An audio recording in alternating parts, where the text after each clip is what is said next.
Puji Tuhan.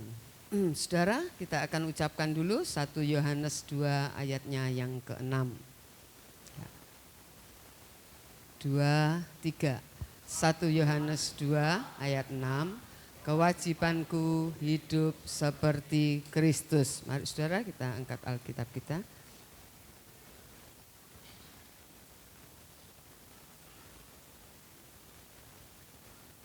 Yuk, 2, 3. Aku percaya Alkitab adalah firman Tuhan. Ketika aku membaca, mendengar, melakukannya, aku pasti berbahagia. Amin. Puji Tuhan.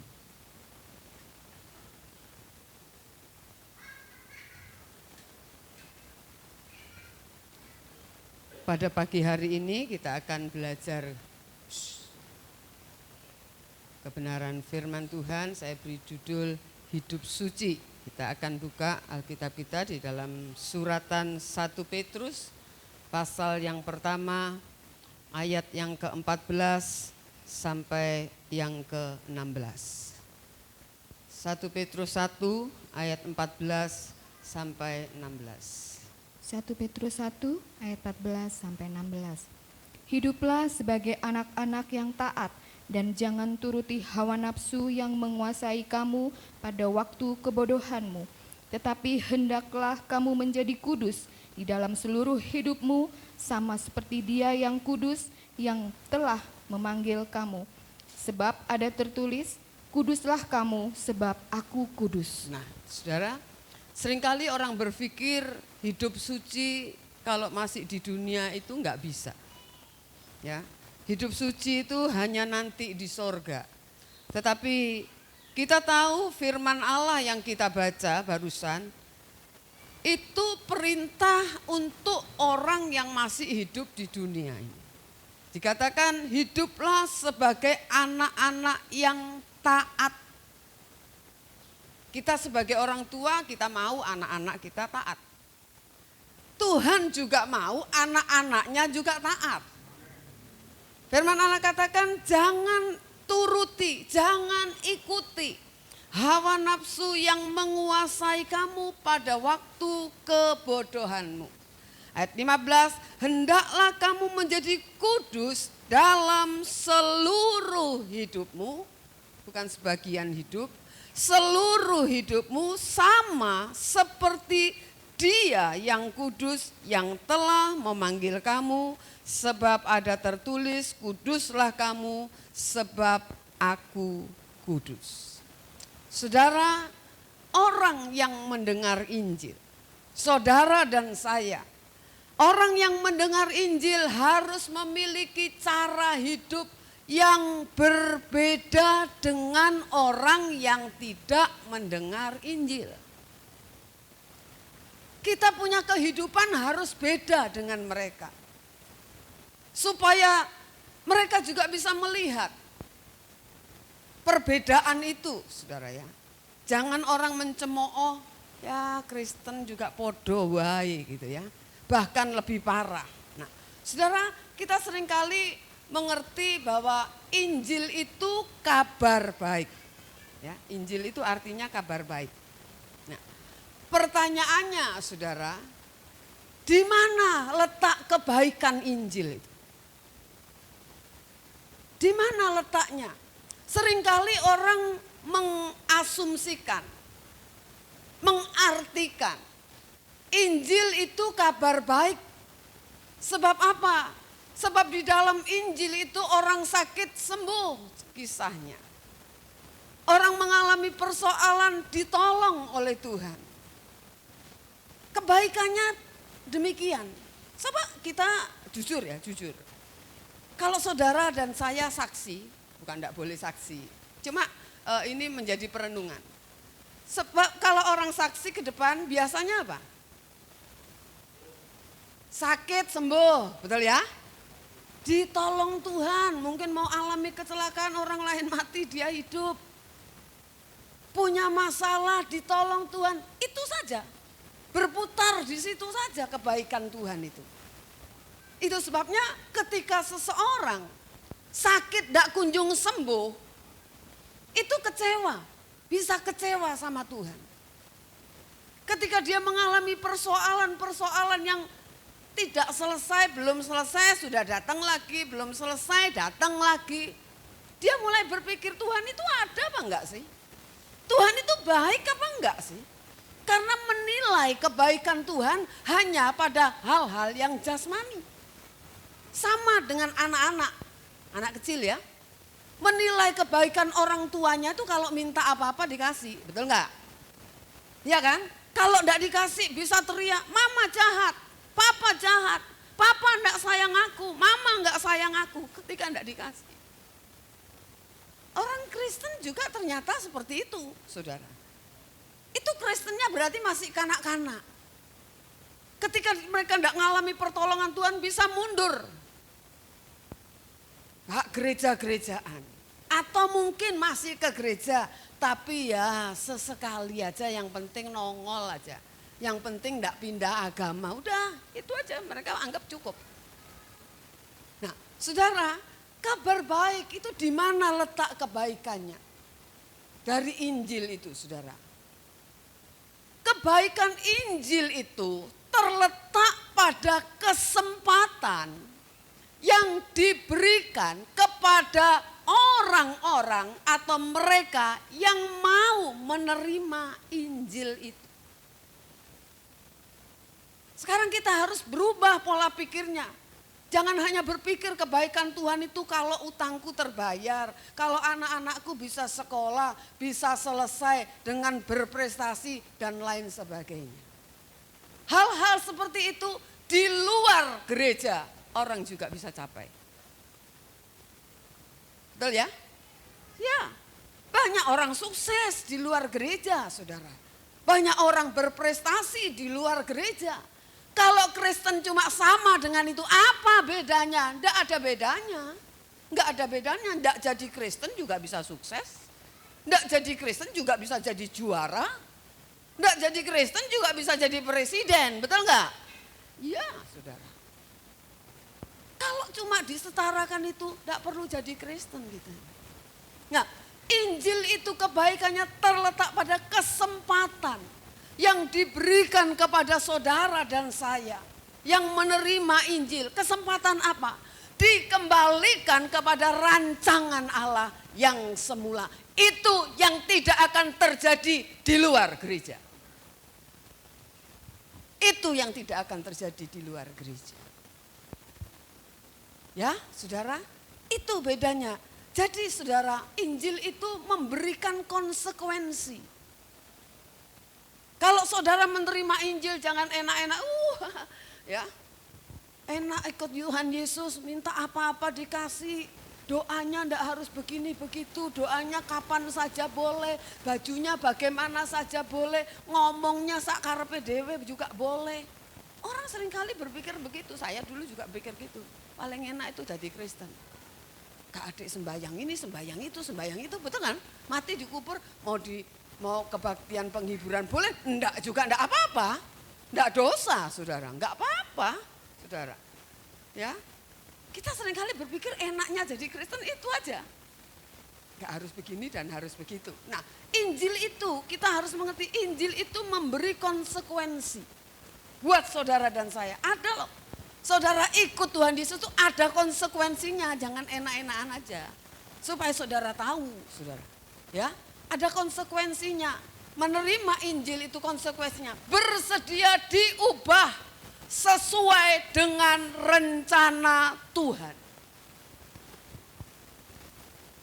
Kalau kata bersedia, dipaksa apa enggak ya? Halo? Enggak ada paksaan. Bersedia. Kalau saudara menerima Tuhan Yesus sebagai Tuhan dan Juru Selamat, saudara dan saya harus bersedia menyerahkan diri untuk diubah sesuai dengan rancangan Tuhan. Bukan rancangan kita, rancangan Tuhan. Ini konsekuensi, saudara. Harus bersedia. Tidak bisa tidak. Yang kedua, saudara, harus mau berjuang. Masuk proses pembelajaran. Harus mau. Enggak boleh enggak mau. Seperti seorang anak masuk sekolah, masuk kuliah. itu anak saudara harus mau masuk proses pembelajaran, nggak bisa. Semaunya dia sendiri, nggak bisa. Dia juga harus bersedia diubah dengan apa? Peraturan di sekolah itu, betul ya? Sekolah di A beda sekolah di B. Saudara enggak bisa pakai gini, oh saya dulu di SD itu aturannya enggak seperti ini loh. Biar sama SD-nya, kalau saudara pindah sekolah aturannya berubah. Halo? Saudara dan saya orang-orang yang diselamatkan. Aturannya berubah daripada orang dunia, amin? Kita menjadi orang-orang surgawi, aturannya berubah saudara. Nggak bisa saudara tetap orang duniawi mau masuk golongan orang surgawi. Nggak bisa. Kita masuk rumahnya orang aja aturannya berubah. Halo? Ya nggak? Iya, aturannya berubah. Nah ini harus ngeh kita. Harus sadar. Kalau menerima Injil itu ada konsekuensinya. Saudara harus bersedia dirubah. Saudara sesuai dengan rencana Allah, kita mau berjuang karena kita sudah jadi orang duniawi sekian lama. Untuk jadi orang surgawi harus mau berjuang, nggak bisa. Nggak ada otomatis berubah, nggak ada saudara.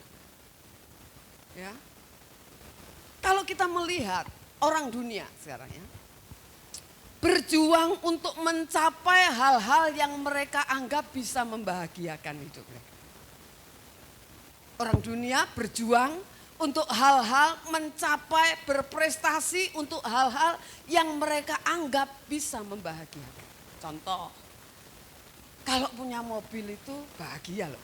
Misalnya. Kalau punya rumah sendiri itu bahagia. Kalau bisa jalan-jalan ke luar negeri bahagia. Kalau bisa ke Israel bahagia. Itu ukuran mereka. Kalau punya segala sesuatu bahagia. Coba saudara merasa ya. Ketika kita punya sesuatu yang baru, senang ya memang ya, betul ya? Entah baju baru, ya, mobil baru, rumah baru, apapun lah, senang. Tapi sekian lama masih senang? Biasa aja, betul gak? Biasa aja, senangnya paling sebentar. Ya waktu saya pertama kali naik Innova, saya bilang ini, bener-bener lain dengan naik Panther ya, saya bilang gitu. Ngelenyer gitu ya, orang Jawa bilang ngelenyer saudara. Nggak denger suaranya mesin itu, kayaknya nggak ada suara mesin. Jalan wes gitu enak gitu, apalagi kalau jalannya nggak gerunjal-gerunjal. Ya sekarang ya biasa aja saudara. Mau naik mobilnya Oni, naik Innova, apa deboi saudara, yang penting nyampe dan nggak mogok kan gitu saudara. Ya sama saudara, semua itu kita mengerti. Sekarang kalau orang dunia ukurannya prestasi mereka yang membahagiakan mereka itu hal-hal yang duniawi juga. Bisa bangun rumah, bisa bangun gudang yang punya gudang, bisa bangun toko lebih besar, lain lah semuanya lah. Tapi orang percaya saudara, fokusnya harus nggak sama. Saya tulis apa enggak ya? Enggak, saya enggak tulis saudara. Ya, fokusnya harus tidak sama saudara. Dikatakan tadi mau bersedia berubah sesuai dengan rancangan Tuhan. Yang kedua mau berjuang masuk proses pembelajaran, mau dimuridkan. Nah, kalau mau jadi muridnya Tuhan Yesus maka fokus hidupnya harus berubah. Firman Allah katakan pikirkan perkara-perkara yang di atas bukan yang di bumi. Kalau selama ini bumi urusannya cuma urusan bumi terus saudara. Sekarang harus dirubah. Kalau mau jadi warga surga harus berubah fokusnya, nggak bisa. Loh kita kan masih nginjek bumi. Oh iya masih nginjek bumi. Tetapi arah hidup saudara, saudara mempersiapkan hidup bukan hanya untuk di bumi, tapi untuk sampai kekekalan.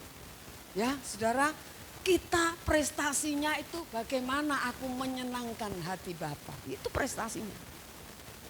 Bukan keberhasilan duniawi.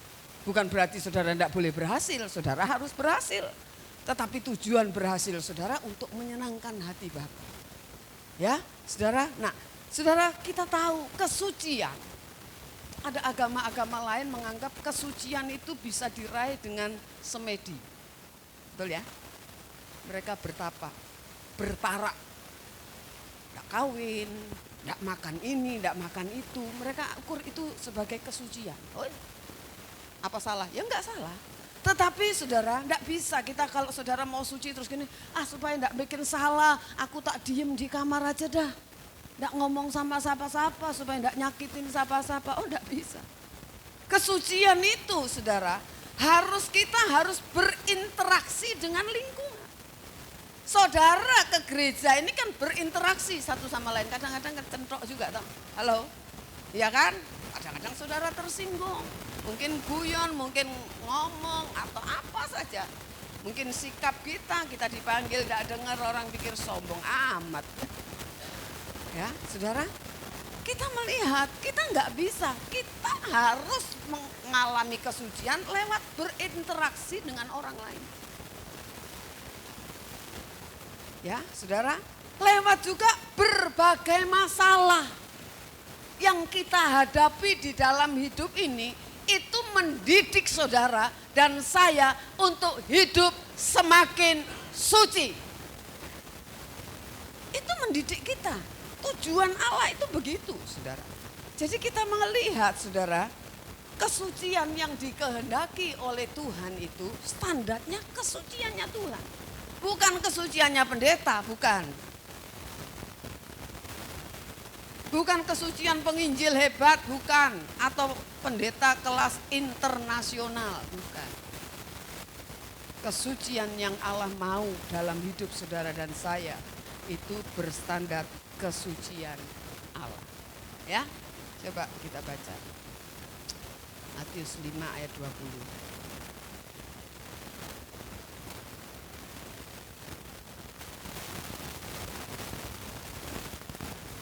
Matius 5 ayat 20. Maka aku berkata kepadamu, jika hidup keagamaanmu tidak lebih dan benar daripada hidup keagamaan ahli-ahli Taurat dan orang-orang Farisi, sesungguhnya kamu tidak akan masuk ke dalam kerajaan sorga.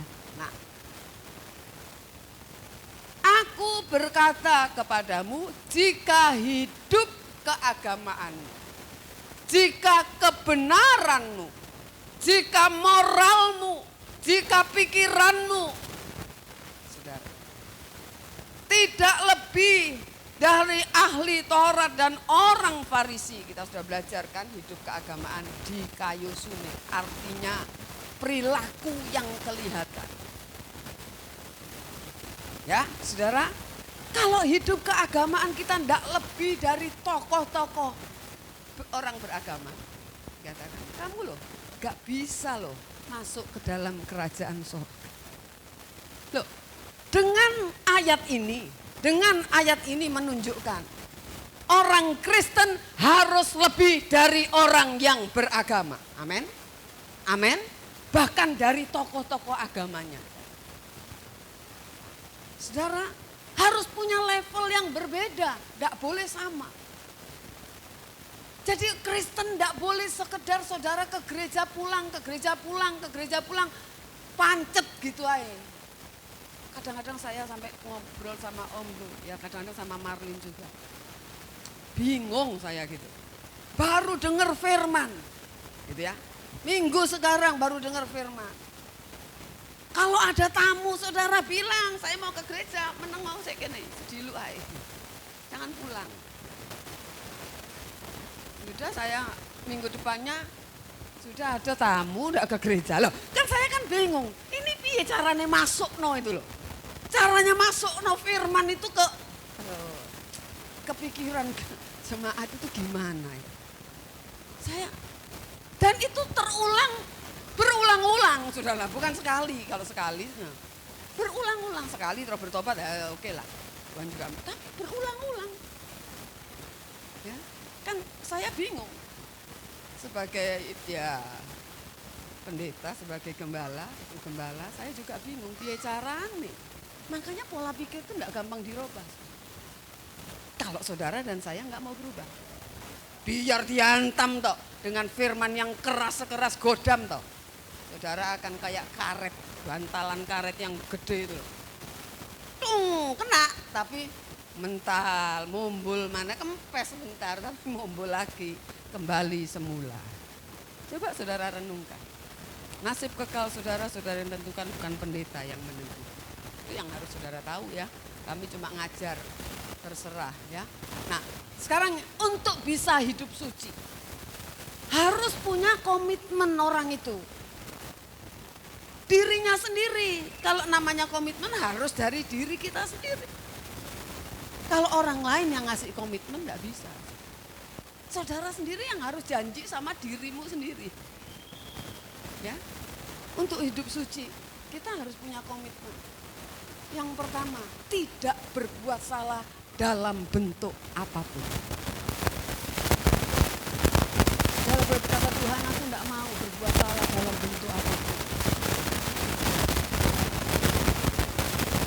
Masih bisa salah enggak ya? Bisa.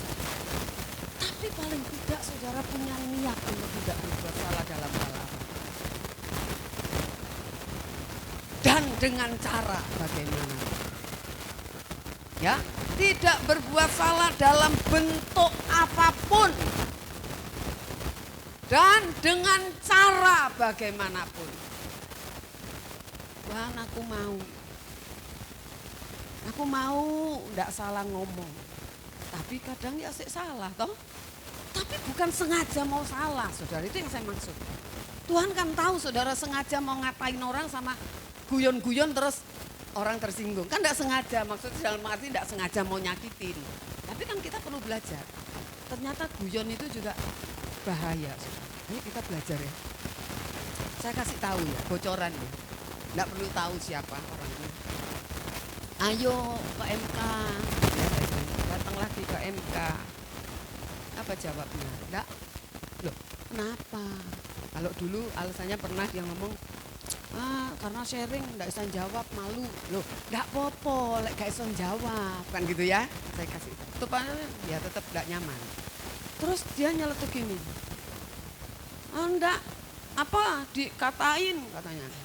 Katain apa? Yang enggak bisa jawab gak usah mangan. Ternyata itu tersinggung orang.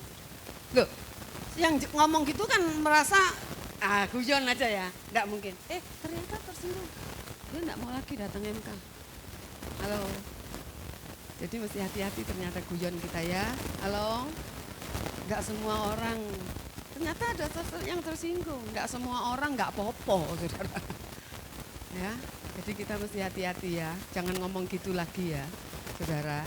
Ya belajar enggak, memang kita ini biasa guyon kadang-kadang ngobrol sama Henny kemarin. Ya kadang-kadang kita sudah maunya enggak mau, tapi ya kak ngomong lagi gitu ya, katut gitu, guyon-guyon katut saudara ya. Ya ini mesti berjuang, makanya kan dikatakan berjuang saudara. Nah, jadi kita mesti hati-hati, punya komitmen lah untuk tidak berbuat salah dalam bentuk apapun dan dengan cara bagaimana. Ya. Kemudian yang kedua, kita menetapkan hati, itu adalah terusannya. Untuk tidak dibahagiakan oleh apapun dan siapapun. Jangan nuntut, tetapkan hati. Ya wis. Aku enggak menetapkan hati, aku enggak bahagia karena punya mobil sebut tadi kan, punya rumah. Enggak. Apapun kan itu bisa bicara ya sesuatu lah. Dan siapapun. Saudara tahu enggak? Saudara datang ke dunia sendiri atau rombongan? Sendiri. Yang belum berumah tangga, ya toh? Sendiri kan? Yang sudah rumah tangga, kalau kita pernah, dulu sendiri kan? Jadi kalau hilang salah satu, itu loh menetapkan hati bahwa hanya Tuhan yang selalu ada untuk kita. Pasangan kita, entah kita yang duluan, entah dia yang duluan. Anak juga. Kan gitu ya, cucu juga. Kan belum tentu neneknya yang meninggal duluan, cucu bisa meninggal duluan. Jangan membuat saudara broken heart sama Tuhan. Kecewa sama Tuhan. Makanya kita tidak boleh dibahagiakan oleh siapapun dan apapun. Karena semua yang ada di dunia ini bisa hilang. Bisa hilang. Dalam sekejap bisa hilang. Ya kan? Saudara ngumpulkan uang, bangun rumah. Habis 1 M. Kebakaran habis isinya. Belanbirnya tidak datang-datang, pemadam kebakarannya. Betul ya? Habis dalam sekejap, hanya berapa jam habis. Tidak ada yang kekal di dunia ini. Makanya jangan dibahagiakan oleh apapun dan siapapun. Biarlah kebahagiaan kita itu hanya Tuhan. Karena Tuhan selalu ada. Ya, saudara. Nah, saudara, jadi kita ini komitmen seperti ini, saudara, hanya bisa dicapai oleh kita. Umat perjanjian baru. Ya, umat perjanjian baru. Kenapa? Karena umat perjanjian baru diberi kasih karunia oleh Tuhan. Lewat kasih karunia itu umat perjanjian baru diberi fasilitas keselamatan. Kita sudah belajar. Fasilitas keselamatan ada 4. Oh yang 4 ya. Masih ingat? Apa yang ingat? 1. Jangan bawa gembala dong, jemaat dong. Halo, 1. Injil. Hah? Roh Kudus. Apa? Penebusan. Proses atau penggarapan Tuhan. Itu fasilitas. Jadi kita telah ditebus oleh darah Tuhan Yesus. Kita dimeterai Roh Kudus yang menuntun kita kepada segala kebenaran. Yang ketiga, kita diberi Injil yang membuka dan membaharui cara berpikir kita. Kemudian yang keempat, kita digarap oleh Allah setiap saat lewat berbagai persoalan. Itu sebabnya jangan tidak menghargai anugerah Tuhan. Saudara, jangan tidak menghargai anugerah Tuhan. Saudara diberi fasilitas supaya hidup kita semakin benar. Pencapaian kesucian saudara itu loh prestasi abadi saudara. Jadi saudara dalam mengikut Tuhan tambah tahun, jangan tambah brengsek kita ini. Tambah tahun harus tambah benar hidup kita ini, amin. Itu loh prestasi abadi. Kalau saya boleh pakai bahasa, sangune mati saudara. Itu loh sangune mati. Saudara tidak akan takut mati kalau hidupmu benar, betul nggak? Yang membuat kita takut mati itu karena hidup kita masih nggak benar. Halo, benar nggak? Ya. Kalau orang hidupnya benar, Paulus itu ngomong apa? Kalau aku ditanya suruh milih, aku senengan mati, betul ya? Tapi aku milih hidup supaya aku mengeluarkan buah itu karena kamu. Jadi berkat nuntun kamu kepada kebenaran. Loh, kok disuruh milih mati, saudara. Enakan mati. Kenapa dia ngomong gitu? Ya karena dia tahu kalau mati dia kemana. Persoalannya yang takut mati karena kan tidak tahu kalau mati mau kemana. Halo, iya kan? Ya. Ayo saudara, hidup kita ayo. Saudara yang tahu hidup saudara itu benernya seberapa, saudara yang tahu. Kalau tidak tahu ya tanya sama Tuhan. Apa lagi Tuhan yang tidak benar dalam hidupku? Apalagi? Karena kesucian hidup itu prosesnya sepanjang umur hidup kita, saudara ya. Nah, saudara, persoalannya banyak orang mengaku anak Allah. Dengar, banyak orang mengaku anak Allah, tetapi berkeadaan tidak berbeda dengan orang di luar gereja. Ngaku, saudara kalau tanyai orang, kamu anak Allah bukan? Iya. Iya toh? Tapi orang kemarin nih, tapi kelakuanmu kok gak kayak anak Allah? Kayak anaknya yang satu. Gitu kan ya? Bener gak? Iya. Kita cuma ngaku di mulut kita, tapi keberadaan kita tidak menunjukkan kita anak Allah. Ayo kita berubah. Kalau kita mau dikatakan anak Allah itu harus bagaimana? Kan itu. Anak Allah itu harus bagaimana? Ayo kita belajar, saudara ya, belajar. Ya, nah, banyak orang Kristen juga cuma ngaku di mulut anak Allah, hidupnya bukan anak Allah. Yang lain lagi banyak orang Kristen, ngaku Kristen, tapi tidak punya kerinduan mencapai prestasi abadi. Ayo coba, saudara kalau mau jujur tanya sama dirimu sendiri. Saudara ke gereja ngapain? Sungguh-sungguh enggak? Apa cuma waktu di gereja saudara pengen jadi orang yang menyenangkan Tuhan? Itu kita harus tanya kepada diri kita sendiri. Enggak punya loh kerinduan masuk surga, enggak punya. Tapi kalau ditanyai mau masuk surga? Lain dong. Yang punya kerinduan sama yang sekedar ngomong masuk surga. Betul kan ya? Kamu misalnya ini contoh, mau mana kamu kuliah?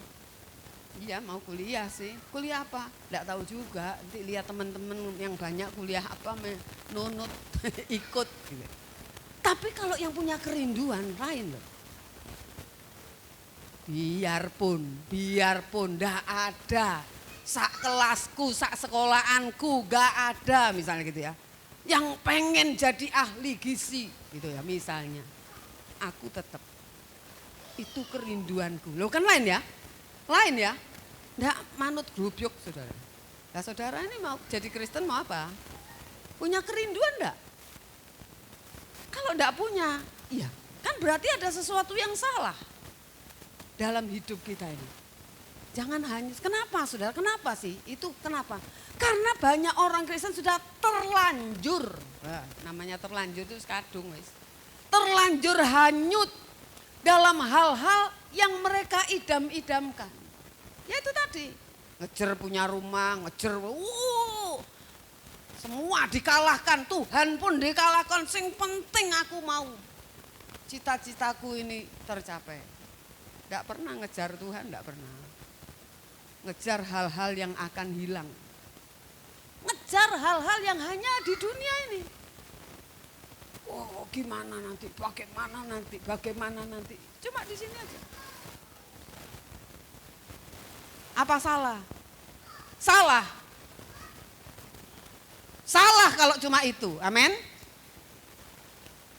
Salah kalau cuma itu, saudara. Saudara harus juga mengejar Tuhan.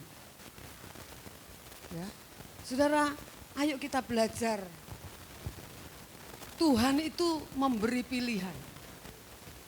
Saudara mau nurut, mau ndak, sakarepmu. Saya kadang-kadang kalau ngobrol sama Lini, aduh ya apa ya, tante ini kadang-kadang bingung. Aduh sudah tante biarin, yang mau ke gereja ya biar ke gereja. Ndak mau ke gereja, Padina lah. Gitu.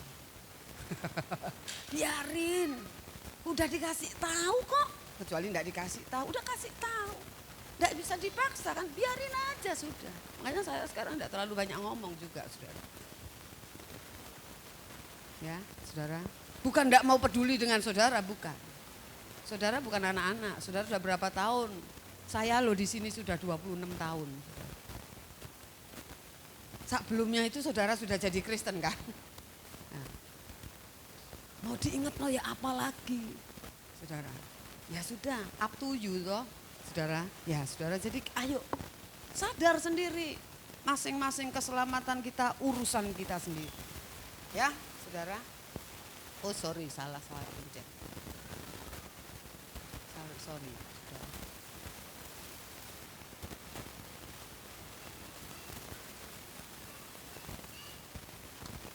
Oh, sorry.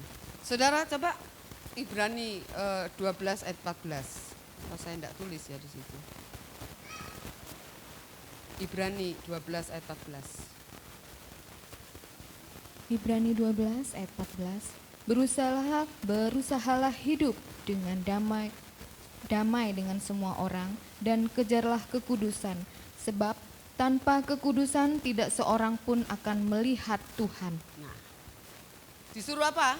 Kekudusan disuruh apain? Kejar. Kejar, saudara. Siapa yang harus ngejar? Kita. Bukan tidak bisa dicapai, kekudusan itu bisa, asal saudara kejar. Dikatakan tanpa kekudusan, tidak seorang pun akan melihat Tuhan.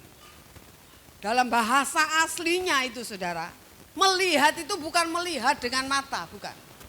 Horao itu artinya melihat dengan hati. Kalau orang hidupnya enggak benar, tanpa kekudusan, tanpa kesucian, orang itu tidak bisa melihat Tuhan dengan hatinya. Tidak bisa. Tidak bisa merasakan kehadiran Tuhan. Ya, saudara. Jadi kesucian itu loh. Kesucian hidup itu membuat saudara dan saya mengenal Allah dengan benar.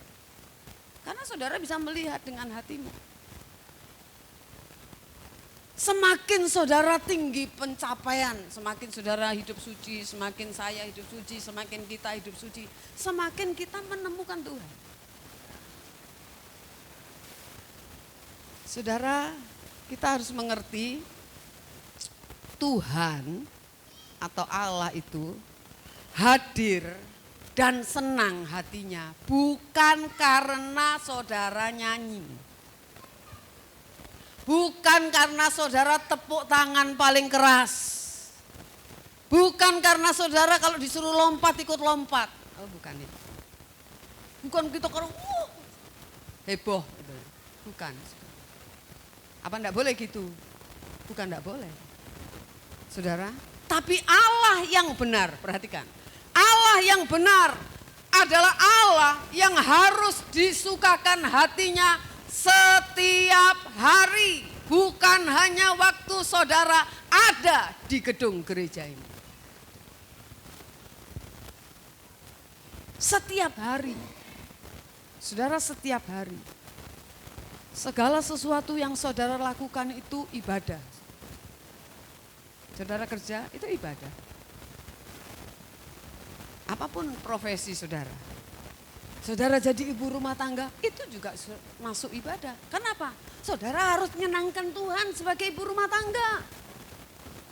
Kalau saudara dokter, dokter yang menyenangkan Tuhan. Kalau kita guru, guru yang menyenangkan Tuhan. Apapun profesi kita. Saudara buka warung yang menyenangkan Tuhan. Misalnya kan gitu. Kata orang yang tidak menangkan Tuhan yang bikin rusak itu misalnya tiren, tahu ya? Ayam mati kemarin, yang penting untung. Nah, itu kan tidak menyenangkan Tuhan. Saudara ngurangi timbangan. Pembeli tidak tahu, apalagi sudah langganan percaya banget. Saudara ngurangi timbangan, itu kan tidak menyenangkan Tuhan.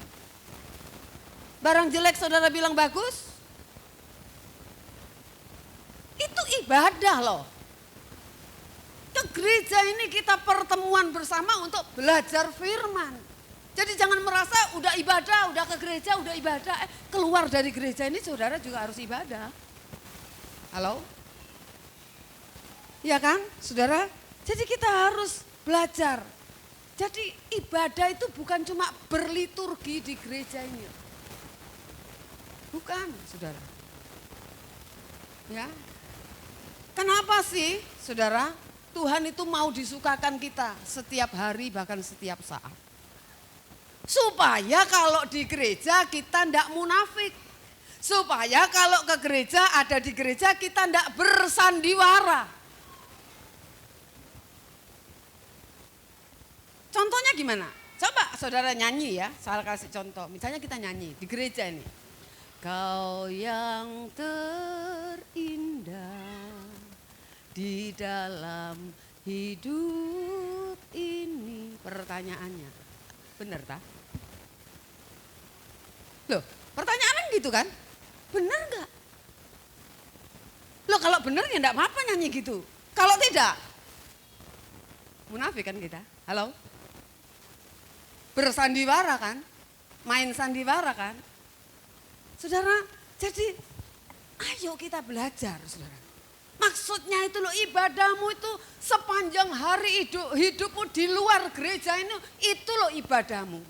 Supaya ketika kamu nyanyi di gereja, nyanyi di rumah, mengagungkan Tuhan, cocok dengan apa yang kamu lakukan. Amin. Kan mesti belajar ya. Seringkali kan nyanyi doang toh. Halo, kita bilang kau yang terindah, enggak. Yang terindah yang lain, kerjaan kita, apa kita, yang lain-lain yang terindah, bukan Tuhan. Kan bohong kita ini. Bukan enggak boleh nyanyi, tapi biarlah nyanyian itu menjadi perenungan bagi kita. Ayo, aku harus seperti lagu yang aku nyanyikan. Kan sama. Orang bilang I love you, tapi kelakuannya enggak I love you, saudara bilang apa? Prep. I love you gombal. Betul ya? Iya saudara, tapi kita seringkali gitu. Ku mau cinta Yesus selamanya, durung selamanya, baru seminggu aja sudah enggak cinta Yesus kita. Kan bohong kita. Ayo kita jangan bohongi Tuhan, dan Tuhan itu enggak bisa dibohongin. Ya, ayo kita belajar. Nah, ciri orang yang mengalami perjumpaan Tuhan. Saudara, setiap saudara pelayan-pelayan Tuhan khususnya, saudara harus menyediakan waktu berjumpa dengan Tuhan. Harus belajar saudara, menyediakan waktu. Jangan gini, gua cuma nanu kok, LCD kok, cuman pegang iku. Kita semua ini loh pelayan Tuhan. Halo? Kita semua pelayan Tuhan, kita harus mengabdi kepada Tuhan, saudara. Nah, kalau orang, saudara, mengalami perjumpaan dengan Tuhan, tadi kan bilang melihat dengan hatinya, hidupnya semakin tidak bercela.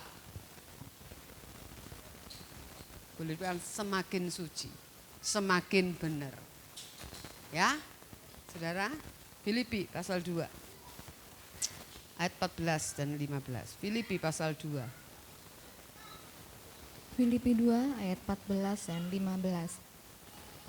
Lakukanlah segala sesuatu dengan tidak bersungut-sungut dan berbantah-bantahan, supaya kamu tiada beraib dan tiada bernoda sebagai anak-anak Allah yang tidak bercela di tengah-tengah angkatan yang bengkok hatinya dan yang sesat ini, sehingga kamu bercahaya di antara mereka seperti bintang-bintang di dunia. Nah, lakukanlah segala sesuatu dengan tidak bersungut-sungut dan berbantah-bantah. Ya, saudara, lakukan dengan tidak bersungut-sungut dan tidak berbantah-bantah. Kita ini masih pelayan-pelayan Tuhan, saya ada kadang-kadang masih bersungut. Ayo Tata, umpama ya Ta, buat contoh. Tadi siapa? Meli, tadi Meli. Minggu depan Meli lagi ya. Kok saya lagi sih? Padahal cuma longgo nek kono, saya wis nesu, Saudara. Wis komplain kok saya, ini cuma contoh, bukan Meli. Ini cuma contoh. Kok saya lagi?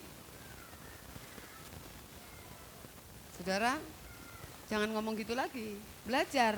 Firman Allah kata supaya kamu tidak beraib dan tidak bernoda sebagai anak-anak Allah yang tidak bercela di tengah-tengah angkatan yang bengkok ini. Semua orang bengkok, kita mau lurus. Saya mau tanya, kalau semua bengkok satu lurus, aneh enggak? Aneh. Bukan berarti saudara harus jadi orang aneh, bukan. Enggak wajar kan? Yang lain miring semua jalannya, saudara lurus sendiri. Enggak wajar. Makanya firman Allah katakan hidup kita sebagai anak Tuhan harus berbeda. Enggak wajar bagi orang dunia. Ya gak apa-apa lek didik korupsi oleh, yang penting gak ketangkep KPK. Ojo sampai didik. gak kroso gitu loh, diambil gak kroso maksudnya. Didikake padha ae bengkok. Amin. Ayo saudara. Ya, kita belajar semakin hidup tidak bercela. Supaya apa dikatakan? Sehingga kamu bercahaya seperti bintang-bintang di dunia ini. Bukan di sorga, bukan di sorga, halo. Bukan di sorga, di dunia. Ya, itu saudara. Yang kedua, semakin tidak mencintai dunia. Kalau saudara merasakan Tuhan hadir dalam hidup saudara, saudara akan semakin hidup tidak bercela, semakin tidak mencintai dunia. Karena saudara tahu dunia ini akan habis. Apapun saudara kumpulkan sudah bakal habis. Ya, bakal habis semua, saudara. Tidak usah khawatir, pasti habis. 1 Yohanes 2 ayat yang ke-15. 1 Yohanes 2 ayat 15. Janganlah kamu mengasihi dunia dan apa yang ada di dalamnya. Jikalau orang mengasihi dunia, maka kasih akan Bapa tidak ada di dalam orang itu. Nah, Tuhan kasih tahu kan? Jangan mengasihi dunia dan apa yang ada di dalamnya. Semua yang ada di dalam dunia jangan kamu sayangi, jangan kamu kasihi. Jangan terikat dengan apa yang ada di dunia ini. Jikalau orang mengasihi dunia, maka kasih akan Bapa tidak ada di dalam orang itu. Jadi tidak heran kalau dia tidak pernah merasakan kehadiran Tuhan di dalam hidupnya. Kenapa? Selingkuh. Ya kan? Saudara, saudara mungkin lihat sinetron soal selingkuh. Istri-istri itu bisa kroso loh. Halo, ada sesuatu yang berubah dari suaminya ini, benar gak? Ada sesuatu, dia bilang, enggak tahu ya. Ya biasa sebetulnya gitu ya. Maksudnya ya oleh kita bilang hubungan semua it's okay gitu, berjalan seperti biasa. Tapi aku merasa ada sesuatu yang enggak enak ini. Rasanya ada yang lain gitu. Rasanya kasihnya sama saya terbagi. Halo? Apalagi Tuhan, saudara. Halo? Kita aja manusia bisa ngerasa loh. Apalagi Tuhan. Saudara, jadi ayo. Kita jangan semakin cinta dunia. Boleh saudara punya banyak itu sih boleh. Asal saudara pakai untuk kemuliaan Tuhan. Jangan semakin banyak, semakin terikat. Semakin banyak, kuat. Semakin kita nih diikat gitu loh. Semakin gak bisa bergerak. Gitu. Waktu masih punya sedikit, kita bilang Tuhan berkati pekerjaanku. Sudah punya banyak, bingung. Ya apa ya, gak bisa ditinggal. Ya apa terus saudara. Ayo kita belajar. Mendingan enggak punya banyak daripada masuk neraka, saudara. Benar enggak? Iya. Sebab apa? Semakin terikat. Orang itu punya banyak semakin terikat. Seperti saya pernah katakan. Orang kalau enggak punya apa-apa, saudara enggak punya apa-apa, duduk-duduk, bawa kresek enggak ada isinya, cuma ada jemblem di situ. Saudara mungkin ketiduran enggak bingung, betul enggak? Tapi kalau saudara bawa uang 50 juta di kresek itu, ngantuk juga saudara, berusaha melek, saudara pegangi mungkin mata ini. Karena banyak yang saudara bawa, kalau cuma jemblem 5 tadi apa? Kalau 50 juta. Saudara, makanya dikatakan jangan mengasihi dunia. Kalau kamu mengasihi dunia, kasih Bapa itu berarti tidak ada dalam hidupmu. Meskipun kamu Kristen, meskipun kamu pelayan, tidak ada. Ya, saudara, yang ketiga. Kalau orang semakin berjumpa dengan Tuhan selain hidupnya semakin tidak bercela, semakin tidak mencintai dunia, juga semakin tidak melukai sesama. Halo, ini yang agak sulit ya, karena kita berkomunikasi, ya berinteraksi dengan orang lain, saudara ya. Ya, saudara. Ya ini ayat yang terkenal. Mungkin enggak baca pun bisa hafal, saudara. Matius 5 ayat 16. Demikianlah hendaknya terangmu bercahaya di depan orang, supaya mereka melihat perbuatanmu yang baik dan memuliakan Bapamu yang di sorga. Nah, saudara, ayo dikatakan, hendaklah terangmu bercahaya di depan orang. Bukan di depan kucing, di depan orang, saudara. Supaya apa dikatakan? Supaya mereka melihat perbuatanmu yang baik dan memuliakan Bapamu yang di sorga. Berarti perbuatan baiknya ini standarnya sorga. Saudara. Sebab yang dipuji juga Bapak di sorga. Jadi kita harus belajar, ayo tidak melukai sesama, belajar meskipun mungkin masih ya orang bilang keperucut gitu ya. Ya. Apa keperucut itu bahasa Indonesia? Terlontar, keceplosan gitu ya. Keceplosan ngomong. Tapi hati kita bilang, aduh, kalau kita mau betul-betul mau berjuang kita, aduh salah ngomong dah tadi. Mungkin kita bilang, maaf ya aku tadi kok ngomong kasar sama kamu. Sorry ya aku tadi guyon, mungkin kamu tersinggung. Itu langsung bisa kerasa. Tapi kalau biasanya yang ceplas-ceplos, enggak kerasa sudah nyakitin orang, betul enggak? Iya. Ayo kita belajar tidak melukai sesama lewat perkataan, lewat sikap, lewat tindakan. Ayo kita belajar. Roh Kudus akan mengajar kita, saudara. Roh Kudus itu akan mengajar saudara dan saya untuk memiliki kesucian Allah. Kalau saudara bersedia tadi loh, Roh Kudus akan ngajari. Ojo ngomong gitu. Misalnya sudah keceplosan, lain kali jangan. Ya toh, mungkin masih di hati gini. Nanti nek ketemu, awas. Aku tak ngomong gini, biar dia. Itu Roh Kudus bilang, gak usah. Kan gitu. Iya kan, gak usah. Ngapain nyakitin orang, udahlah gak usah gitu.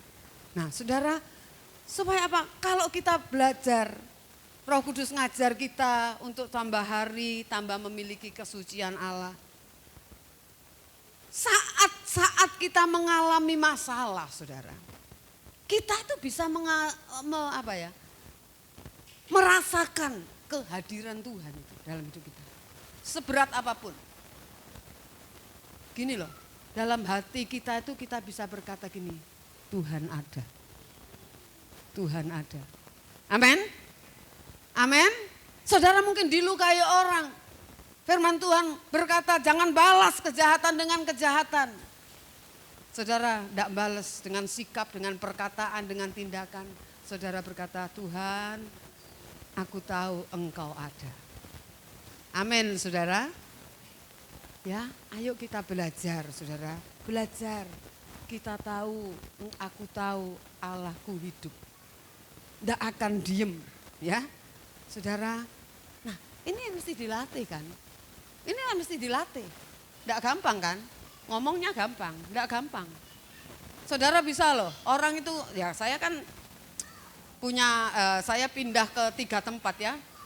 Saudara, saya kan tahu.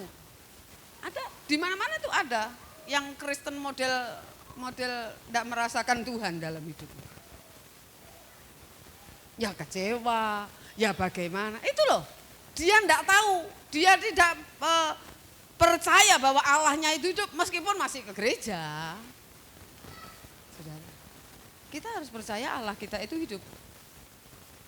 Jangan cuma ngomong toh, Tuhan ada di mana-mana. Oh iya, kalau udah ngalami apa-apa, ketika ngalami apa-apa, masih tahu enggak bahwa Tuhan itu juga ada di dekat saudara. Anak seringkali lupa toh. Nah, ya, ayo kita belajar.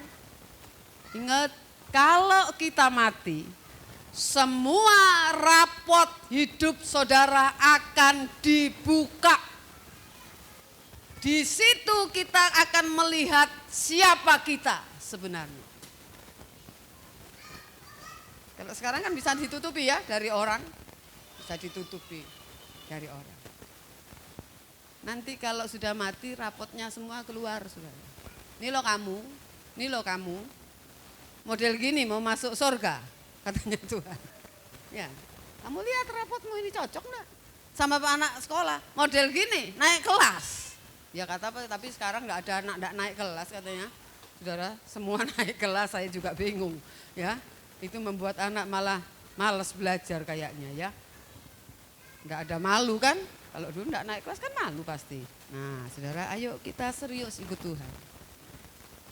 Jangan biasakan kalau saudara, aku naik kadung ngamuk, enggak enak enggak ngomong, sesek di sini. Oh iya, sesek saudara ngomong sama Tuhan, jangan bikin orang lain sesek. Saudara plong yang sana ganti yang sesek, gitu. Saudara ngomong Tuhan aku, loh boleh loh saudara misalnya ya saya kasih contoh Minggu saja lah. Tuhan saya tersinggung sama omongannya Minggu tadi, marah saya. Loh enggak apa-apa, ngomong gitu enggak apa-apa. Tapi aku mau ngampuni Tuhan, jangan marah terus. Gimana Tuhan caranya? Matiin, oh bukan gitu ya, bukan saudara. Ngomong itu boleh, tapi jangan ke Minggus gitu loh. Ke Tuhan aja, Tuhan tolong. Luka hatiku ini luka Tuhan, ngomong luka saya, tersinggung saya. Balut hatiku Tuhan, ampuni Minggus, gitu saudara. Amin. Belajar ya, saya juga belajar. Tuhan memberkati kita, haleluya. Kita nyanyi pujian tadi.